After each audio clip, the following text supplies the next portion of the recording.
Bienvenue dans Anthrax. Performances décalées, univers post-apocalyptique musical et visuel, ambiances étranges, artistes libres de leur choix et de leurs propositions. Le concept du collectif Impact est un savoureux mélange rock'n'roll et horreur. Plongez dans l'univers de ces Liégeois qui proposent une vision alternative du spectacle avec leur liberté toute particulière.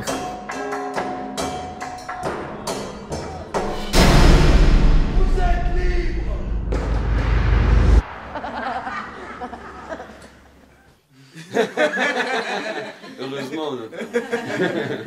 On est modulable. Ouais, c'est très malléable en fait. Il n'y a pas vraiment de préposé propre à chaque rôle ou quoi. Ça dépend juste du moment, si on est libre, si on a envie de faire quelque chose. Et alors là, on s'investit et puis chacun lâche ce qu'il a envie de lâcher. Et après, on confectionne autour, histoire que ça tienne plus ou moins la route. C'est une psychose qui se manifeste par des signes de dissociation mentale. Là, on est un groupe qui tient la route depuis Impact 3, en travaillant sur le thème d'horreur et rock'n'roll, qui a quand même motivé pas mal.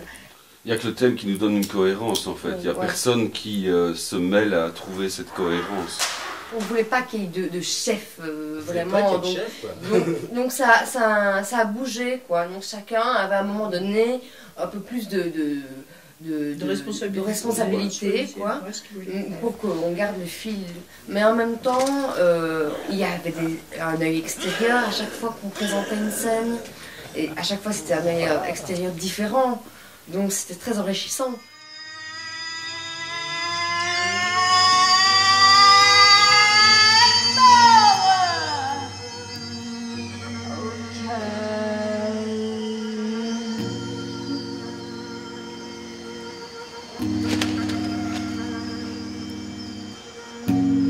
Aussi bien dans les choix musicaux et artistiques, je crois qu'on aime bien tout cet univers alternatif, de découvrir des choses, quoi.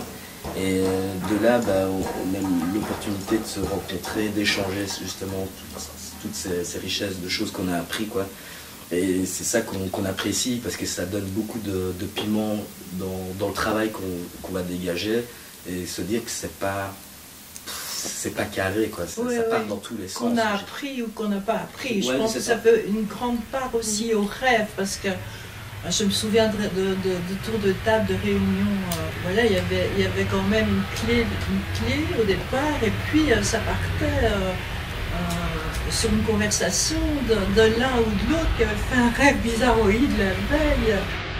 Ne t'inquiète pas, je veux juste te tendre le cou. C'est vrai, la particularité des cabarets, c'est que ça va dans tous les sens. C'est pas une scène où tout le monde est assis, on regarde dans un sens. Ça part dans tous les sens, donc le public voyage, quoi. C'est très personnel aussi, les scènes. Donc c'est une intériorisation très personnelle et qu'on partage avec le public. Oh, triste enfant, je peux enfin m'en pourlécher. Contrôle. Chaque fois, des nouvelles personnes qui arrivent, forcément, il y en a qui restent dedans, mais il y a des gens qui rentrent, ça rentre et ça sort. Mais il y a des chouettes rapports, des projets qui découlent de ça, de ces rencontres de gens qui rentrent et qui donnent une énergie, une pêche à 100%, 200%. On a déjà le projet de continuer rock et horreur plus finalisé. On va continuer à travailler là-dessus parce qu'en plus il y a encore d'autres projets nouveaux qui se réinsèrent et qui ont été inventés, tout ça, imaginés pour ce cabaret en fait. Donc déjà ce cabaret-là va continuer. Dans le travail que Kiki a fait, il y avait tellement de matière, il n'y avait pratiquement rien à jeter. Donc on s'est très vite rendu compte que les clips, en fait, ça devenait des courts-métrages, quoi. Et le but en soi, c'était de faire un certain nombre de courts-métrages pour horreur et rock'n'roll. Mais c'est vrai que l'idée première du metteur en scène, c'était ça, c'est d'avoir un certain nombre de matières à présenter. Bienvenue, mesdames, messieurs, et toute autre étrangeté abandonnée à ses propres instincts. Et non, il n'y a pas de S.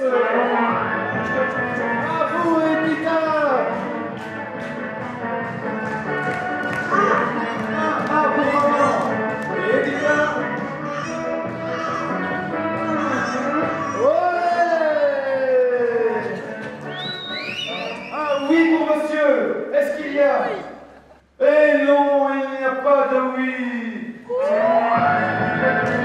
Et il reste encore une jambe et une tête. Attention, messieurs, dames. Il peut encore retourner avec son aide ce soir. C'est un peu un nouveau challenge à chaque fois. Ouais, En fait. ouais. Plus on a de lieux possibles et plus ça ouvre des possibilités. Et pour la percussion aussi. Hein. Donc la technique suit assez bien, on essaye de chaque fois suivre un petit peu les univers dans lesquels on va. Donc jouer dans les bois va demander d'autres recherches, travailler sur des batteries, je ne sais pas quoi, des bougies.